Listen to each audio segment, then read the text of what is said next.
podcast is part of the Sports Social Podcast Network.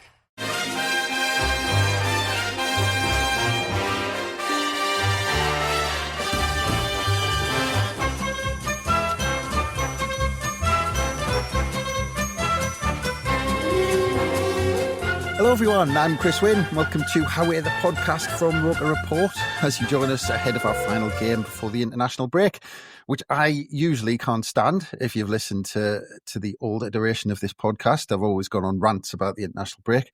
But actually this time, it seems like a good thing before the final push into the run-in and what is looking more like a playoff campaign to come. And those playoffs may well involve Coventry City, who we travel to on Saturday. And before we welcome our special guest to talk all things Coventry, I'm very pleased, as always, to be joined by Gav, because he loves a trip to Coventry. Not, unfortunately. And I don't mean to offend our guest today, but it is genuinely my least favourite game of the season. Not because of Coventry or for any particular reason, just because we just never turn up. So, yeah, I'm not making the trip, and that's purely because I just don't want to come home disappointed again, as I usually do from that ground. Well, that's it. We'll come on to it because it's been almost 40 years since we won in the West Midlands against Coventry. So it's always a fun trip for the lads. And we'll see how confident we are once we speak to our next guest, who covers the Sky Blues for the Coventry Telegraph. We're very pleased to have the company of Andy Turner. Welcome, Andy. Hi, guys. How's it going in Coventry at the moment? Well, until last night, it was going swimmingly. It was, I mean, quite a remarkable turnaround, really, under Frank Lampard. I mean, it's just, amazing what he's done in his sort of 3 short months that he's been in charge. Unbelievable, really. We'll definitely get into that. But obviously with Coventry, it never seems like a dull moment, which I kind of want to get into. But obviously with that record of 40 years, I mean, Coventry must love it when Sunderland come to town. Yeah, I mean, I always have a little chuckle to myself because there's, this is sort of, I don't know where, I mean, obviously it dates back to the Jimmy Hill thing, and I didn't want to really bring that up. But well, I wasn't going to mention it, Andy, but, if you want to bring it up, we'll talk about it. There's this bizarre sort of bitterness, between the two sets of fans. And, I think it's a real shame, really. I mean, I guess, it's just, I mean, a lot of it should be good-natured banter, but I know some of it goes over the top a little bit probably from both sides are guilty. But no, I mean, it's great. It's one of those fixtures that I'm sure Sunderland fans look forward to as Coventry fans do. I mean, Coventry's recent record, I don't think they've lost in the last 9 meetings, have they, with Sunderland? So home and away. So that's quite nice, and they've had some good results, some good days out at the Stadium of Light in recent years. I mentioned the 5-4, and that was a crazy game, wasn't it, from a few years back? And then obviously the 3-0 a couple of seasons ago, whatever. But so it's always one that catches the fans' eyes, and it's one of those that when the fixtures come out in June or July, that they always, look to where this fixture is going to be, on the calendar. Yeah, well, thanks for that, Andy. We've been recording 3 minutes and 20 seconds, and you've mentioned Jimmy Hill in the 5-4. So, I mean, that didn't take very long, did it? but I mean, Gav, we've talked about this before, and I can't say I'm that fussed apart from our really bad record there, but I kind of put it in the same bracket as kind of Borough or Leeds, where there's just that little extra thing to it. Yeah, I mean that 5-4 was a really mental game, but it kind of encapsulates that relationship that Coventry and Sunderland have. It was just a stupid game of football with some terrible defending in it, but also really entertaining, probably if you were a neutral. But in terms of Coventry, yeah, I mean, I don't know any Coventry fans, so just like Middlesbrough, I don't know any Middlesbrough fans. But we did talk about this, didn't we, a few months ago? And that was kind of the conclusion we came to, that they're not irrelevant to Sunderland. There's definitely something there, but they're also not. They're not Newcastle, but why would they be? They're Coventry. Do you know what I mean? So, yes, it's an interesting game. It's certainly one when it comes up. I just look at it and I just kind of go, oh no, we have to play them. I'm glad. To be honest, I'm quite glad that we're already. I mean, barring an absolute disaster, we're going to be in the playoffs. So I'm glad this isn't a game where we're looking at it and we're really like, either fighting to get into that top 2 or fighting again at the playoffs. I'm glad it's not something like that, because then it would be I'd be feeling really, really tense about this game. But as I said to you on the last podcast, I think that regardless of the relationship between Sunderland and Coventry, that this could be for both teams, actually, this could be quite a pivotal game in that run-in, just because of the momentum that it would lead up to the playoffs and all the rest of it. So, yeah, there's definitely something there, isn't there, between us? Yeah. Well, I mean, it's a huge game for Coventry, to be honest, because, I mean, they've been on this incredible run of 9 wins out of 10, and that was punctuated only by the defeat to Leeds, and Leeds were a cut above. They absolutely were. I mean, they just they should have scored 6 or 7 that day. How they didn't, I don't know. It was just an incredible game, really, from their point of view. But so Coventry have been on this incredible run of form. And then they go to Derby, looking for their 10th win in 11 league games, on Tuesday night. And basically got out-battled, out-fought by, third from bottom Derby County, and no disrespect, but I mean, it just shows, that anybody can beat anybody in this league. I mean, we saw it the weekend, didn't we? Leeds losing at Portsmouth, and lots of teams have lost at Portsmouth, this season. So this game at the weekend, it feels like a really big game, and it feels like it's taken on extra, gravitas really from Coventry's point of view, because it'll sort of test their playoff credentials a little bit, because so far they, in this run, it's been interesting that after a lot of games, either Lampard or the players have sort of said, we sort of ground it out. We got a result today. We weren't at our best, and they haven't been playing teams off the park. Prior to Tuesday's game, it was both games were 3-2, and against Oxford, it was like we score, they score, we score, they score sort of thing.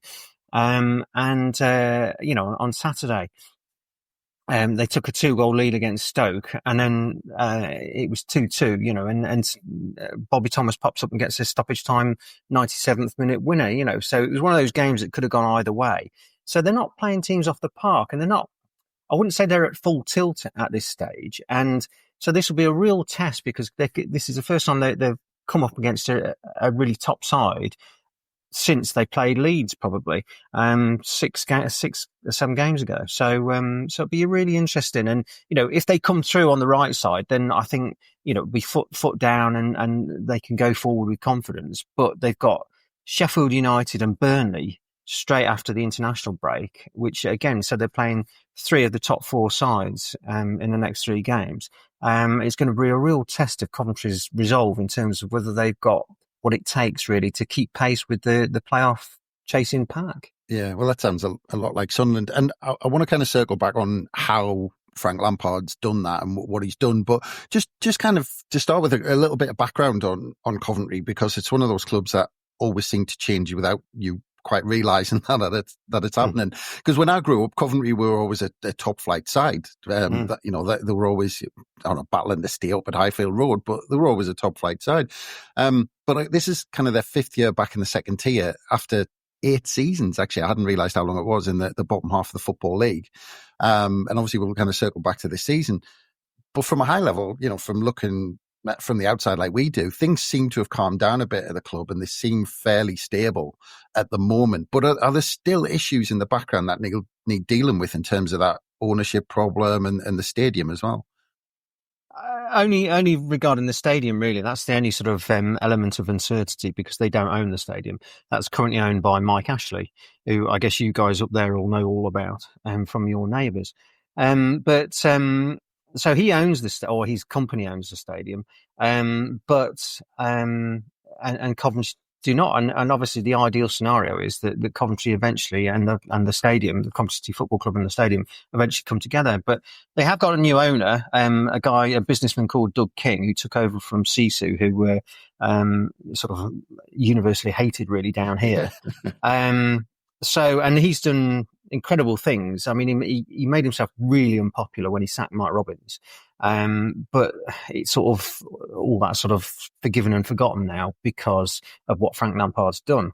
But yeah, I mean, he's transformed the training ground. I mean, they had the training ground, which they'd have for 60 odd years, something like that. And it had the odd lick of paint or whatever. But, I've been covering the club 27 years, and for the first 25 years of that tenure, the training ground had barely changed. I mean, just a few years ago, I was still going down, and there was still furniture there, that was there when I first started in my job, covering them when Gordon Strachan was in charge in the Premier League. So, so it was long overdue. And it now, you sort of drive into the training ground and it's like driving into a 5-star complex. It really is. So he spent a lot of money there, and he's made a lot of improvements and investment. It's a stable club financially. It's got no debts at the minute. And, it hasn't got billions and billions of pounds to spend on players or anything like that. But, it's holding its own, and it's, got a really competitive squad for the Championship. Yeah. Well, you mentioned Mark Robins, and obviously he kind of, I suppose, took over when the club was at rock bottom, League Two. And I think he had 2 promotions in 3 years to get them up to the Championship, and then ended up just a few kicks away from the Premier League, which I can imagine still a big what if moment in Coventry. But I mean, in terms of that, after that disappointment, because this season was Mark Robins I think it was his 8th full season in charge. Yeah. So where were things in terms of expectation on them? Because obviously he'd been building, and it seemed to hit a peak with that playoffs. And obviously there was the FA Cup semi-final, which was another big what-if moment. So where were things at the start of this season, and what was the expectation for Coventry? Well, the expectation was clear. When the owner came in, Doug King, 2 years ago, he said he wanted 3 playoff campaigns out of the next 5 seasons. So in his first season, he took over full control in the January, and at the end of that season, they got to the playoff final against Luton. So that was sort of one in the bag, if you like. Then the following season, last season, he said that he instructed Mark Robins. He said he wanted an FA Cup run, and Robins got him to the semi-final at Wembley, which was, by the way, that's the 4th Wembley visit for Coventry City fans in 7.5 years under Mark Robins. Which is incredible. I mean, some fans had waited a lifetime to get to Wembley in 1987, the first Wembley visit ever. And their, younger generations, my kids have been to Wembley 4 times in the last 8 years. It's ridiculous. But anyway, that sort of derailed the playoff push last season. And it sort of, it felt that, having beaten Wolves, to get to the semi to play Man United at Wembley, that it was just sort of a game too far almost. And their league form dropped off and suffered just before the semi-final, and then afterwards as well. It seemed to have taken out so much physically and mentally, I think, that they sort of dropped away, and I think they finished 9th in the end. But, again, it was still sort of Coventry back on the map, in the wider, the wider sort of all the neutrals around the country, the footballing world, aside from possibly in Sunderland. We're all sort of rooting for Coventry City that day against Manchester United. So, it was a really good thing from that point of view.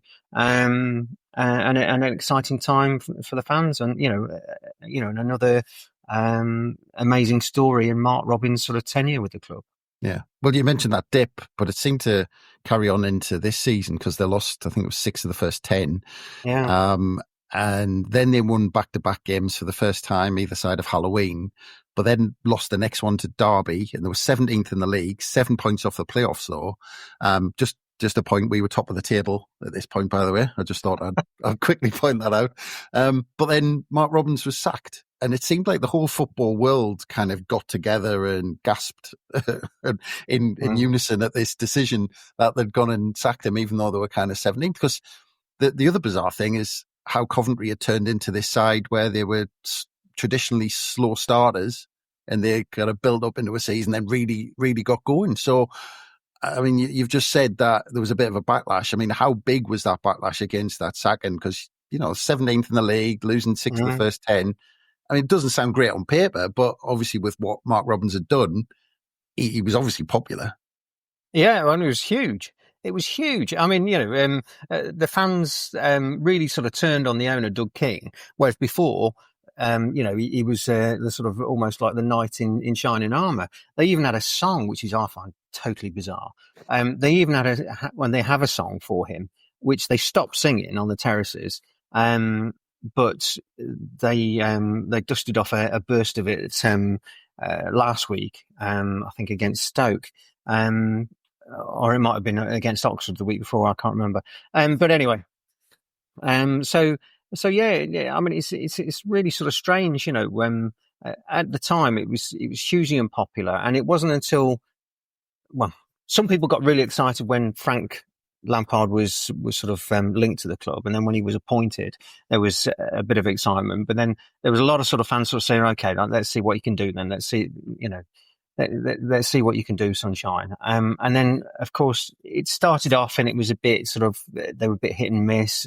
They got thumped. I think it was 4-1 at Portsmouth, and everybody was thinking, we should have stuck with Mark Robins. But then all of a sudden they started going on this run, and it's almost like, Saturday when they played Stoke, Mark Robins' sort of first return, it was quite an emotional afternoon, really. And there was an outpouring of affection for him. And it must have been a really sort of difficult and emotional day for him as well, being so close to the club. But it was a really strange day, but it was one of those days where the fans were sort of torn. They didn't want to sort of disrespect Frank Lampard by going too overboard on Mark Robins by singing his name. So there was sort of a warm applause when Mark Robins first came out of the dugout, to the dugouts at the start of the game. But then I was expecting them to sing his name, but they didn't until the end of the game. But there was lots of sort of, only one Frank Lampard and all the rest of it going on throughout the game, as you would expect. But it's really interesting. And now I think everybody's just sort of accepted that, it is what it is. And Frank Lampard's the man to take them forward for however long that lasts.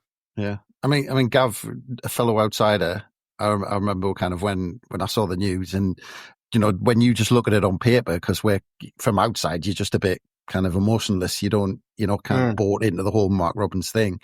And I thought he'd spent quite a bit of money the season before on Wright and Sims. And, from the outside, I thought he kind of underachieved. I mean, were you surprised, Gav, when you saw the news about Robins?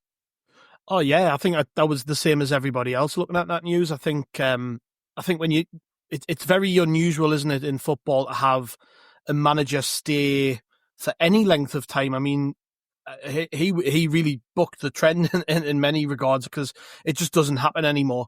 But he'd already demonstrated, hadn't he, on a number of occasions over the years prior that even though they had a bad start, he managed to pull it round and get them going in the right direction again. So it was, I mean, and Andy might be able to shed some light on this, but I presume it was some sort of issue off the pitch between him and the owner. I know his assistant left as well, which had obviously had a massive impact on things. So yeah, I was like anybody else really looking at that. And I wasn't, to be honest, I wasn't particularly inspired by the Lampard appointment just because we've been linked with Frank Lampard before. It wasn't that long ago, actually, before he actually took the Coventry job, that he was being linked in the press to Sunderland.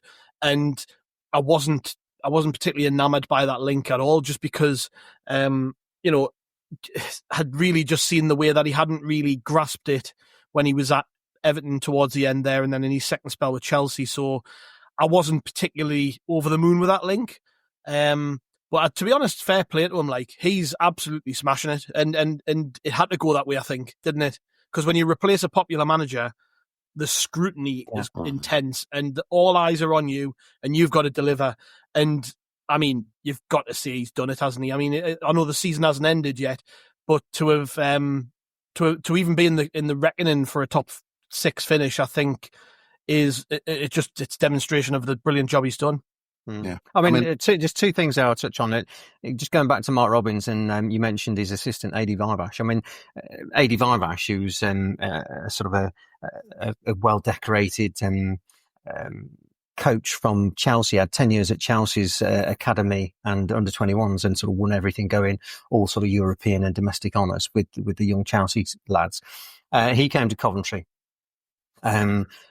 just after Mark Robins came back, and he was very much part of that journey. And Mark Robins often sort of said he was the guy that painted the pictures on the training pitch and all the rest of it, and was the real sort of hands-on coach, and very much part of it. And it was almost like a Brian Clough, Peter Taylor sort of scenario, really, where they didn't always see eye to eye, didn't always get on, but it worked, and they had great success together. And then on going back to last summer, on July the 1st, the club announced the arrival of 2 new coaches. And then 10 minutes later, the sort of a very brief statement, departure of Adi Vivash. And my heart sank at that point, as I'm sure a lot of Coventry fans did as well. Because I just thought, oh my God, that's it. You just thought that was the beginning of the end. And that's how it played out. Now, we don't know whether things would have turned round, whether things would have improved, but the owner did point to the fact that Adi Vivash had been dismissed and hadn't been replaced adequately, as one of the reasons why he sacked him. But moving on now to Frank, and what he's done. I've been so impressed by him. He has really been like a breath of fresh air, really, because he's such a bright lad. And he's he's one of these sort of driven young head coaches who, while he was out of the game, he sort of he went to speak to people like Thomas Frank, who he greatly admires. He spent time with Pep, Gareth Southgate. Not that that's a great endorsement for a attractive footballer or anything like that, but he went to visit Roy Hodgson's another one. Had lunch with all these sort of people and sort of picked their brains. He went to Brentford's training ground and watched how they sort of operate there and do things, and what Thomas Frank does. And so he's a real student of the game, and he didn't just sort of sit back and do his media work or whatever, and wait for the next job to come up. He really sort of got his head down, and studied things to make sure that he was better prepared for when he did go back into the game. Mm. And what he's done, what I've really impressed, the one thing that's really stood out for me is his connection with the players. So I think the first day when he met the players, I think it was quite a young squad. A lot of them were a little bit sort of starstruck, it's Frank Lampard and all the rest of it. But what's happened is he's almost got in the ear and sort of put his arm around the shoulder of virtually every player. And you can go through the entire squad and see the improvements. I mean, I'll mention Ellis Sims as a case in point. Obviously, you guys know a little bit about him from his half-season spell up at Sunderland. And he was just sort of really lacking in confidence first half of the season. And, he just wasn't making the best of his attributes. He's a big, strong, quick, physical lad, and he just wasn't using any of that. And now, within weeks, he sort of transformed him and reminded Ellis what he has got and what his attributes are and what he can do. And now he's bullying defenders and holding up the ball well and laying it off and all the rest of it, and scoring a few goals. And so that's just one example. And, you see the photographs of them when they're celebrating, or the video footage or whatever, or, watching it live after the games when they've celebrated a win, and he'll go up and, big hugs with, certain players. And he's done that with so many different players, and he's got this really, really good connection with the players. And I think that's been part of the secret, as well as you've got 2 other lads that work alongside him, as well as really sort of good coaching and all the rest of it, setting them up upright and playing to their strengths. But I think the overriding thing is he's just got this fantastic relationship with them. Yeah, well, it's funny because when I seen the pictures, it reminded me a lot of when he was at Derby. I think it was his first job, and he was kind of really, kind of hands on in the celebrations, and he was always in front of the crowd. And I thought it seemed like he'd kind of gone off doing that at Chelsea and Everton, but it seems like he's kind of back in that zone where he's feeling kind of obviously the love of the fans. Obviously the results help, of course, but taking over from Mark Robins, has Frank Lampard completely changed the style of play, or has he just made them better players? Has he tried to kind of had a bit of continuity and kind of kept the same style, kept the same setup, but he's just got them kind of working together a bit more? How's he changed things? Well, I mean, I suppose there has been continuity, but I mean, the first thing he identified and the thing he had to sort of sort out was the fact that they were leaking so many goals. And so what he did is he went back to three at the back and wing backs.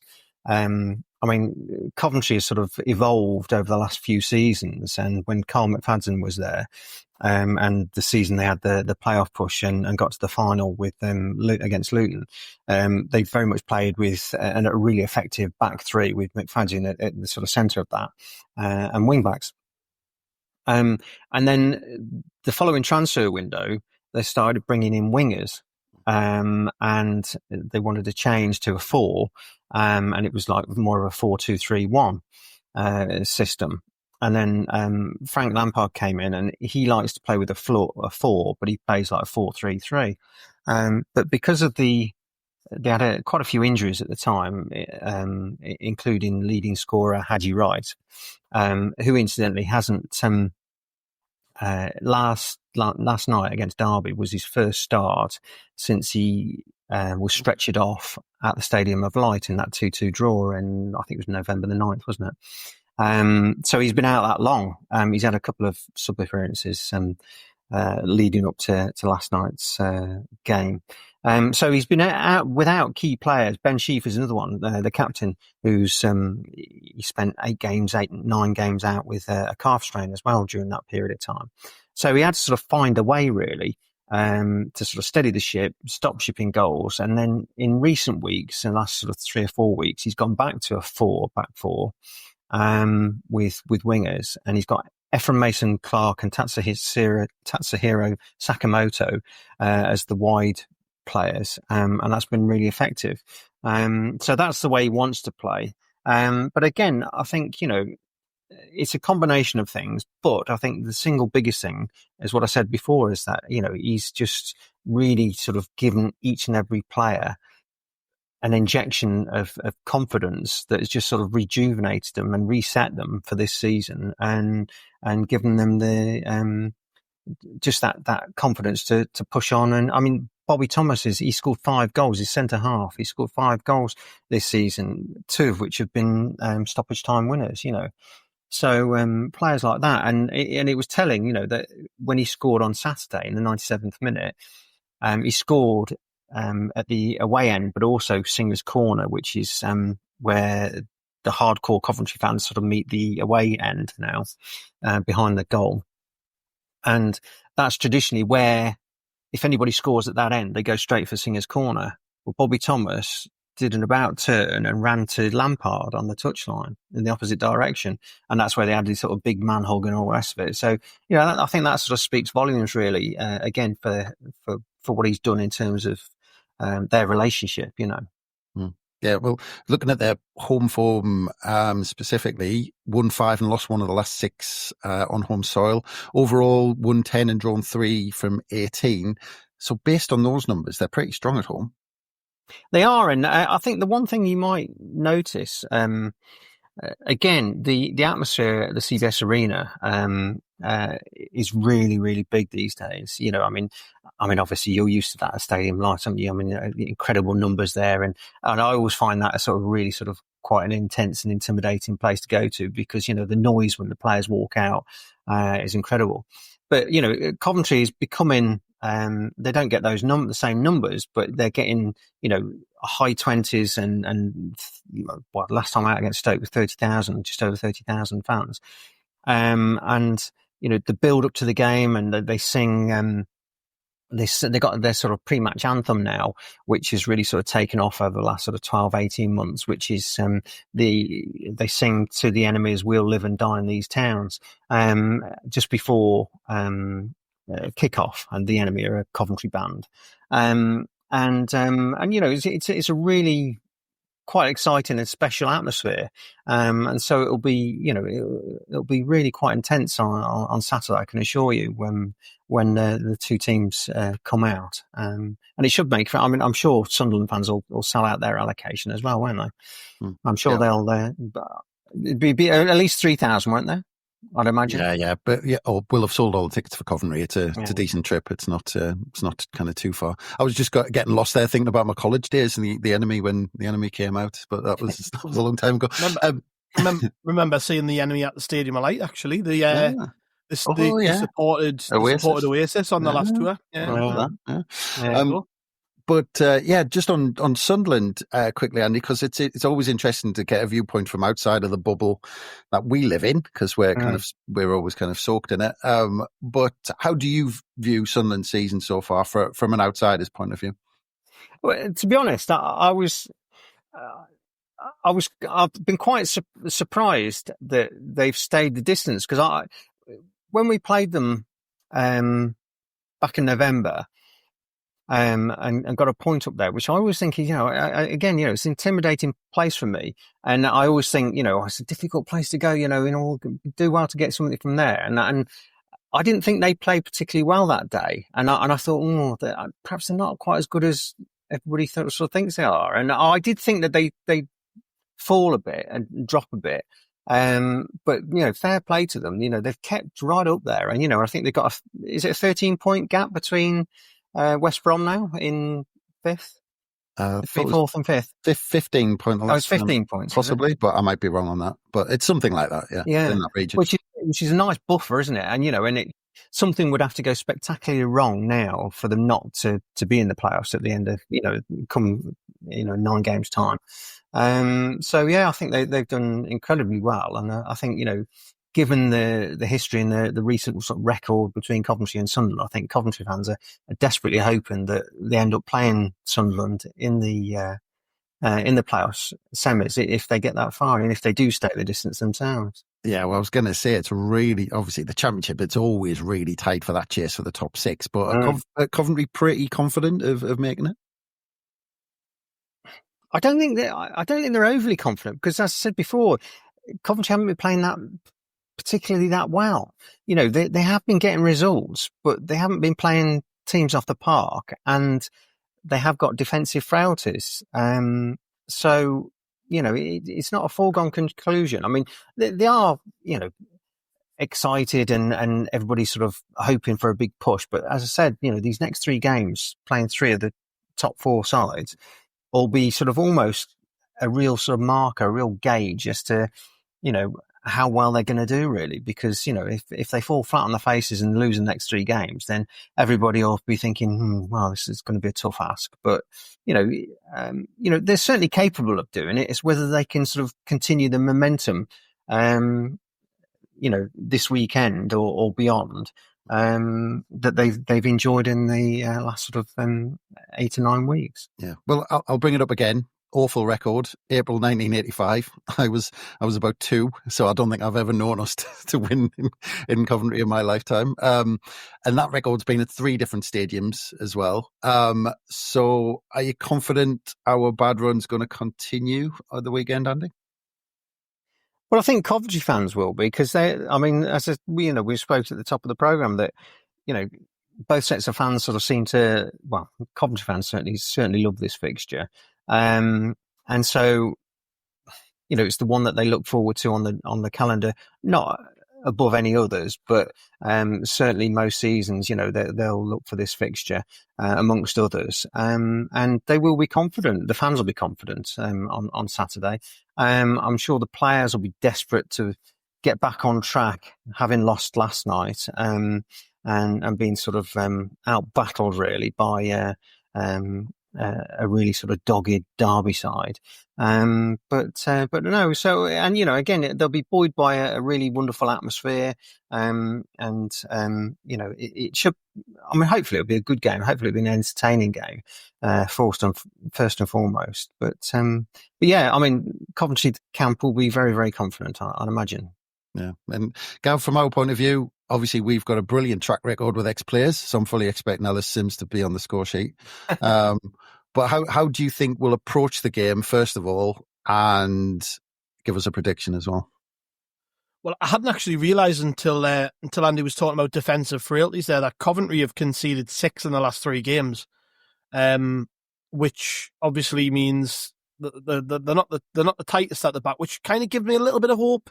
because we're not scintillating, we're not blowing teams away, but we find ways to win games, we find ways to score goals as we did during the week.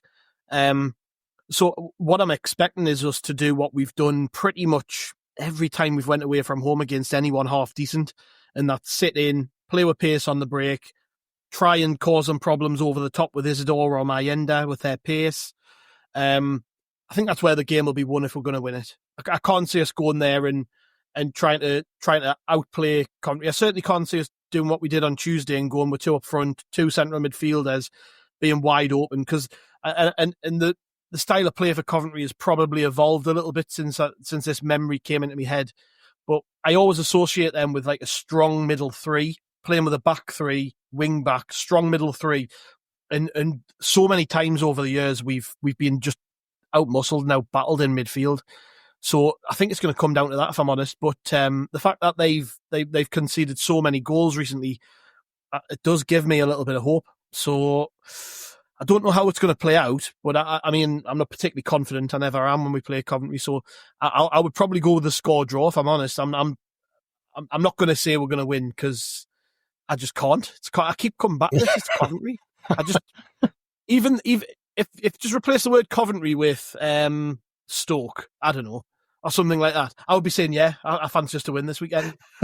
But isn't it the word Coventry? Isn't it strange? I mean, Coventry have got this thing with Preston. They've never won at Preston, right, ever in the league. And, you see, oh, for goodness sake, what is going on? There's no rhyme or reason, is there? Why, different teams, different managers, different decades or whatever. And yet, every time Coventry pitch up a Deepdale, it's like, all right, 3 points for them.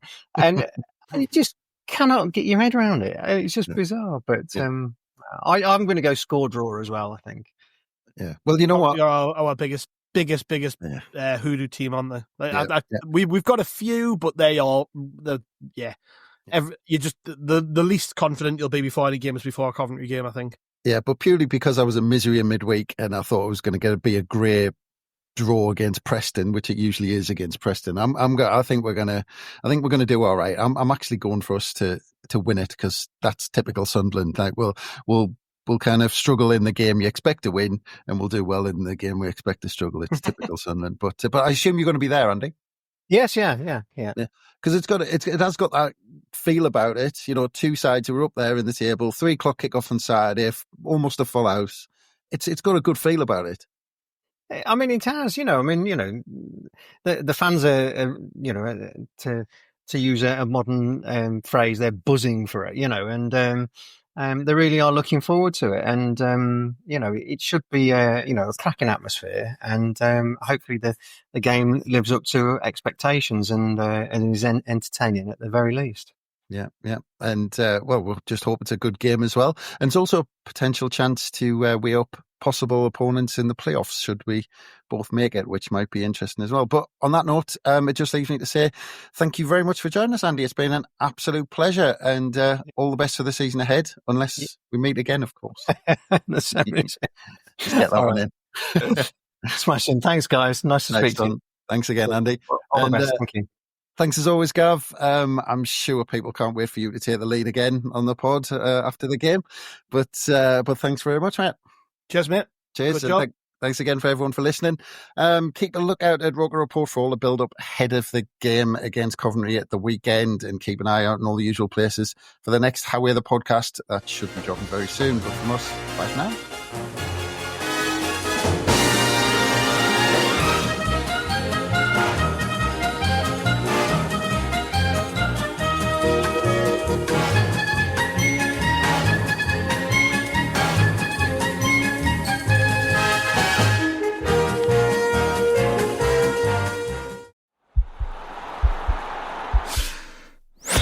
This podcast is part of the Sports Social Podcast Network.